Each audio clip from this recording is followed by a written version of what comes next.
Hi guys, and welcome back. So on to our next chapter of this series, which is how do we get ready to leave toxic relationships or to leave a narcissistic person who you're relating with.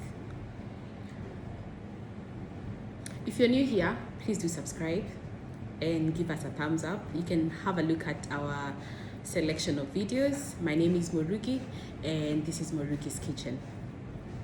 Now, the topic at hand, if you haven't watched the first episode, please do go back and watch the first episode. And the first episode was about how to identify if you're dealing with a narcissistic person or you're in a toxic relationship.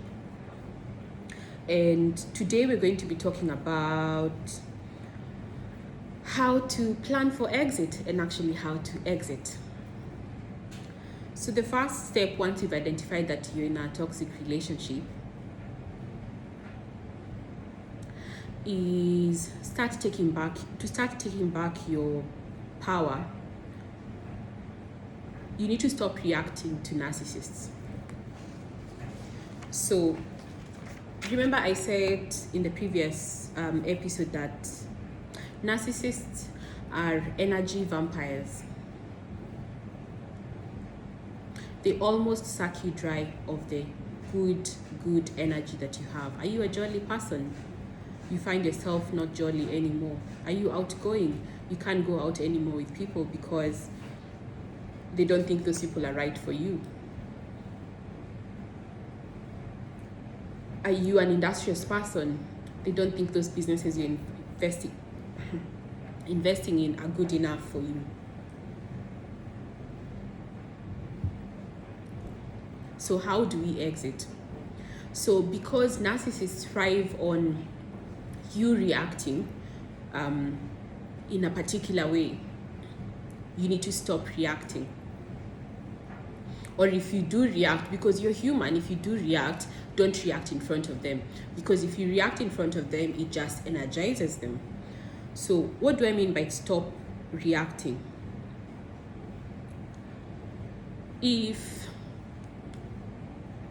I'll give you a plain example. You're meant to meet up with your significant other for a date, and you've been planning for this date. Say maybe you don't even live in the same state, or even if you live in the same state, you've been planning for this gig for however long. You don't even had to have planned for so long, but you planned. You said we're meeting up at 2:00, and you've agreed. And at 2:00, actually just before 2:00, you call this person and you're like, "Hey, baby, are we still meeting?" And say, "Yeah, we're meeting. Yeah, 2:00. Yeah, 2:00." So you sit at 2:00 and 2:10, no call. 2:15, no call. 2:30, nothing. Not even an apology to say, "Oh, baby, I'm running late," nothing. An hour later, they still haven't shown up. An hour and a half later, maybe, they show up. And they're like, "Oh, I was just," and even as they haven't shown up in this 1.5 hours, they're probably telling you, "Oh, I'm on the way. 5 minutes maybe. 10 minutes, I'm just at the corner." And you keep on looking at the corner. And this person doesn't really show up in the time that you guys had agreed. But they show up maybe eventually. And because they do these things intentionally, they're expecting you to be so annoyed, so livid that you will throw a tantrum. But they bring out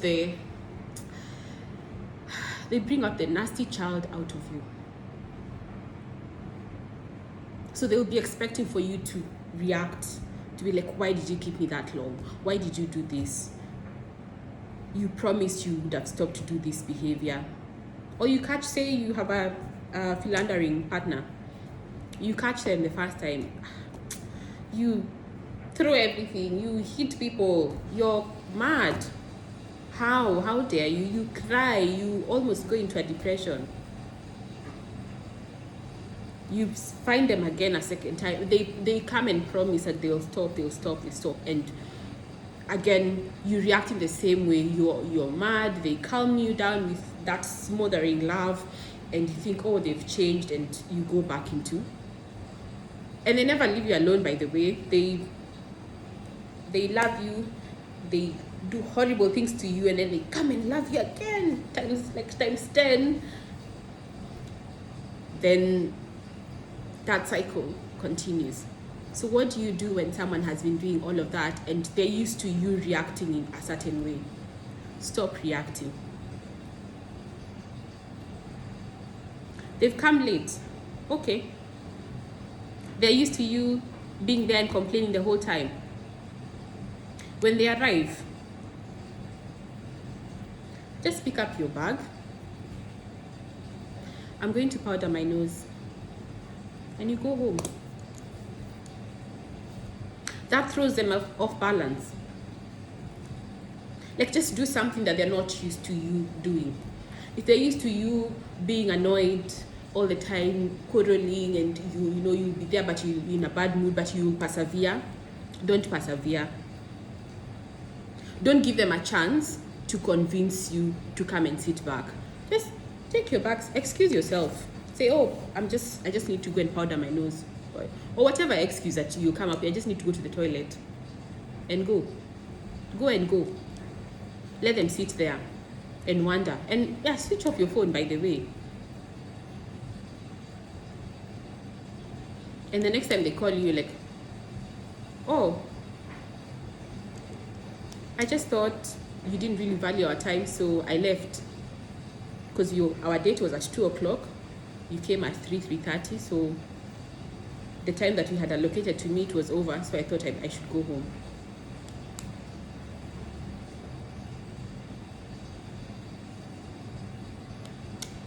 They come in a public space and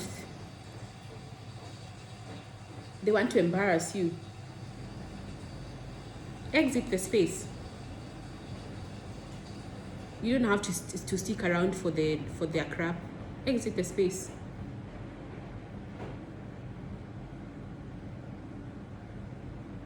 If it's a partner who maybe has a key to your house because you've been so close, change your locks. If you're scared of asking for your keys back, change your locks. All of them. Let them know they no longer have access to your life. Start building yourself little by little. If it is in the case of people who are in toxic marriages, and I'm not saying this so that people will go and leave their husbands or their wives, no. But if you're in a dire situation, if you're being beaten every other day, if you're emotionally abused, like you're a shell inside, like you're empty inside, if you know that every day your partner comes home, you just feel like you could die, you need to walk away. And sometimes it's hard for people to walk away because maybe as a wife or as a husband or as a partner, you have been disenfranchised. And most of this, one of the ways that narcissistic people make sure that their victims cannot escape is, remember that isolation. That isolation is not just physical. The isolation is not just emotional. The isolation is also financial. Remember how I was talking about the projects I wanted to do, and this person would say no, but then they would propose another project that would outrightly put you in the negative financially. So what happens usually, and especially this happens a lot to women. I'm not saying it doesn't happen to men, but this happens a lot to women. And you find you get married or you hook up with this person and they start telling you, oh, I don't think you should work, I can take care of you. Run if someone tells you that. Run. Why do they need to take care of you? You have a job. Do you know why they want to take care of you? Because they want you to stay at home, where you cannot see other men at work or other women at work. They want you to themselves so that when they abuse you, there is no one to see you. They want you to stay at home so that you depend on them. Remember, they want to be the center of your world. So if they're the ones who have the money, they are the proper center of your world. So you have no escape. You find yourself married, or even with this person, it's a come we stay. You're with this person, you've gotten the first baby, second baby. Your children, by the way, they'll go to nice schools. Oh, and they're the best fathers and best mothers, but worse partners. So your children will be going to expensive schools, well taken care of, but you're a whitewashed tomb. You're dead. You're just, you're Walking Dead. I don't know if you've watched the series Walking Dead. Yeah, you're the Walking Dead. Basically, you're dead on the inside. It's just a shell. It's a zombie just walking around. So if you're in such a situation, the thing that you need to do is start building yourself financially. You have a qualification. Go out there and look for a job. Get yourself a job. You used to work before, didn't you? Get yourself a job. And stop asking for permission. Stop asking for permission.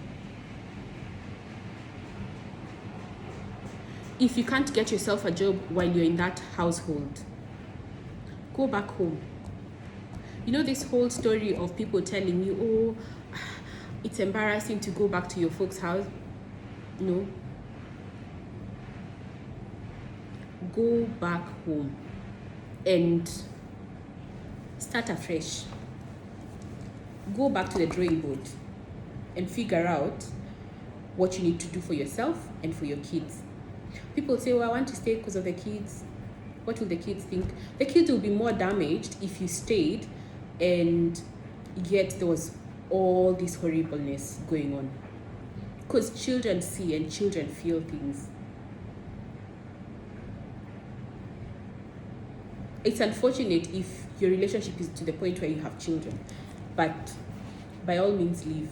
You'll save your children a lot of heartache, because narcissistic people are not born, they are made. And this is how they are made. They're either given too much love too quickly or no love at all. So sometimes you find your child will do something and they'll get that attention. And they realize, oh, that's what mommy likes or that's what daddy likes. So with narcissists, it's either whenever they did something nice, no one really cared to notice. But as soon as they did something cheeky, someone was noticing. So they found out that the only way to get that attention, that love, for them they make it look, for them they interpret it as it's love, is whenever they do something cheeky.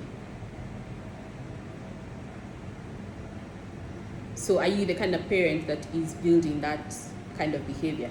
That when your child is throwing tantrums, that's when they get attention? Because narcissists throw tantrums even when they're older. Because that's how they know how to get the attention. They'll wrong you, but then they'll come and throw a tantrum. It's like a child. They're doing something totally cheeky, but they'll come and throw a tantrum and make you feel guilty as a parent. So go back to doing the things that you really loved. If you loved reading, start reading again. If you are doing a business before, get back to that business. If financially you had stopped working, look for a job. And if you can't do this within that space, move to a safe space. You can move to your, with family or with friends, wherever you feel. There are shelters. I know there are places where there are shelters. There are probably not as many places you can shelter back home. But I know in the UK, in the US, there are places you can shelter. Don't be beat up every single day, physically, emotionally, and you're exposing your children to that, and not wanting to, not moving. And I don't blame people who don't have the capability to move, because I know it can be crippling. Remember, you've been isolated for so long that you almost think you don't have that strength. Pray, ask God to give you the strength. The other thing about leaving a toxic relationship is plan, but don't tell them of your plans. So do it, let it be like they'll think, oh, this person decided to leave today. No. Decide like, today I'm going to leave, start working towards leaving, and then just leave.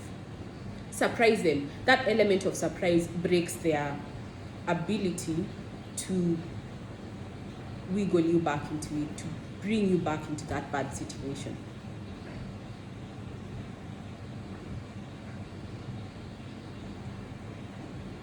And if it's a boyfriend, leave. Like, you're not even married, you have no proper commitment to this person. Why are you with a horrible person? That's the time you should be enjoying yourself, hanging out with different people, getting to sample different relationships, And when I say relationship, I'm not saying go sleeping with everyone. No. That's the time you should be getting to know different people and sampling the market, seeing, oh, there's Shiko, there's Njeri, there's Mike, there's Josh, different characters. You're not supposed to be specializing at a certain age. You're supposed to just be browsing. Like how you go to the supermarket and you're like, oh, there's Blue Band, there's, these are the brand Prestige. Oh, there's Royco, but there's also Nor. Let me see. So don't tie yourself down to someone thinking, oh, they'll change. Or there's also that fallacy that the person that you're with right now and the person that is misbehaving, they'll change when you get married. It's a lie. If something is bad now, it will become times 10. It magnifies in marriage. So if you're thinking an irritation is bad right now, it's going to be 10 times more when you do move into the same house with that person, because you're with them every day and you're not getting rid of them. So walk. Your peace of mind is important. It is really, really important. If you're new here, please do subscribe and give us a thumbs up. And tell a friend that Morugi's Kitchen is here. We cook, by the way. We're not always talking. So please do subscribe. Have a look at our channel. There are a couple of other videos on food. Try one of the recipes with your family and friends, and let me know how you get on with the recipes. But I want you to find freedom. I want you to be yourself again. I want you to find that love for yourself again. I want you to love yourself in the way that God looks at you. Like He sees you and He sees you're a beautiful thing.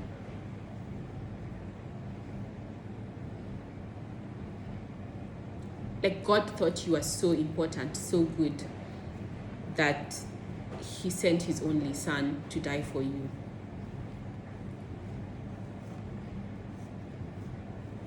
So don't let that person who's beaten you down, who's been horrible to you for all this while, make you think that you're not worth anything.